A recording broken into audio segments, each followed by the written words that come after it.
第一個練習咧，我哋會 aim at 用翻呢兩隻手指發力嘅。咁我哋會揾翻籃球中線先。咁我就suggest 你哋揾翻個波針嗰個位，跟住將食指中指分開佢，係分開佢。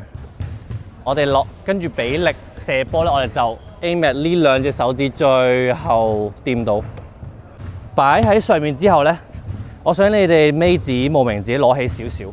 即係增加翻你哋射波個食指中指嘅感受度。